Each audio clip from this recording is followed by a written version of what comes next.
रात का समय था। घर में सब कुछ शांत था। घड़ी की टिक टिक साफ सुनाई दे रही थी। उसी सन्नाटे में अचानक एक फोन की स्क्रीन जली।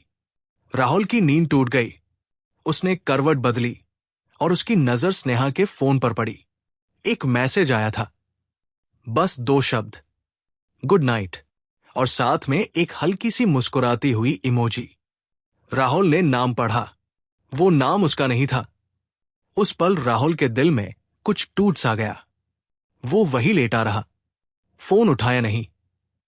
पर सवालों की आंधी चल पड़ी। राहुल और स्नेहा की शादी को 7 साल हो चुके थे। शुरुआत में सब कुछ सामान्य था। प्यार था, अपनापन था। पर धीरे धीरे जिम्मेदारियों ने जगह ले ली। राहुल सुबह जल्दी निकल जाता, रात को देर से लौटता। स्नेहा घर संभालती रही। पर कहीं न कहीं उसे लगने लगा कि वो अकेली है। उसकी बातें सुनने वाला कोई नहीं है। और इसी खालीपन में फोन उसका सबसे बड़ा सहारा बन गया। राहुल ने कई बार नोटिस किया था, स्नेहा का फोन हमेशा साइलेंट पर रहता। वो बाथरूम में भी फोन ले जाती, रात को देर तक जागती। एक दिन राहुल ने हल्के से पूछा, किससे इतनी बातें करती रहती हो?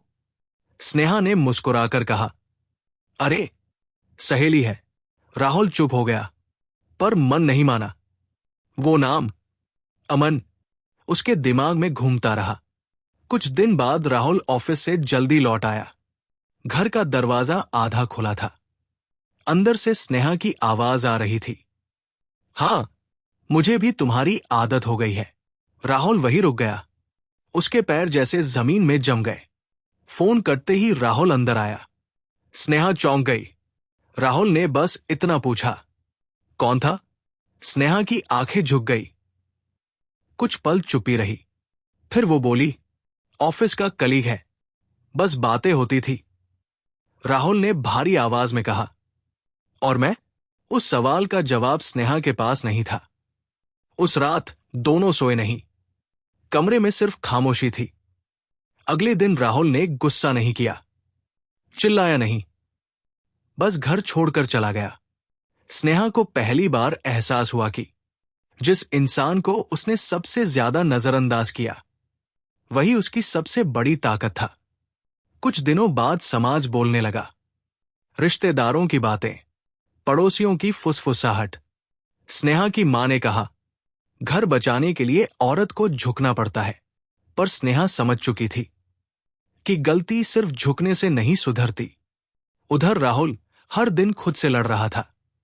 वो सोचता, क्या मैं इतना बुरा पति था कि मेरी पत्नी को किसी और में सुकून मिला? और उधर स्नेहा को सच्चाई का सबसे बड़ा झटका लगा। अमन पहले से शादीशुदा था। उसके लिए ये सब सिर्फ टाइम पास था। उस दिन स्नेहा टूट गई। वो सीधे राहुल के पास पहुंची। रोते हुए बोली, मुझे माफ कर दो, मुझे अब सब समझ आ गया है। राहुल ने उसकी तरफ देखा। आंखों में दर्द था। उसने कहा, माफी मिल सकती है, पर भरोसा, उसे दोबारा बनाना बहुत मुश्किल होता है। कुछ देर बाद राहुल बोला, हम साथ रहेंगे, पर पहले की तरह नहीं। स्नेहा ने सिर झुका लिया। वो दोनों साथ थे, पर बीच में एक खामोशी थी। एक डर था, एक सीख थी, क्योंकि हर रिश्ता टूटकर खत्म नहीं होता। कुछ रिश्ते जुड़ते तो हैं, पर पहले जैसे नहीं रहते। इस कहानी का अंत साफ नहीं है, क्योंकि जिंदगी में भी हर कहानी का अंत साफ नहीं होता। बस एक बात साफ होती है, रिश्तों में सबसे खतरनाक चीज धोखा नहीं होती, चुप्पी होती है। जब बातें बंद हो जाती है, तो कोई तीसरा बीच में जगह बना लेता है।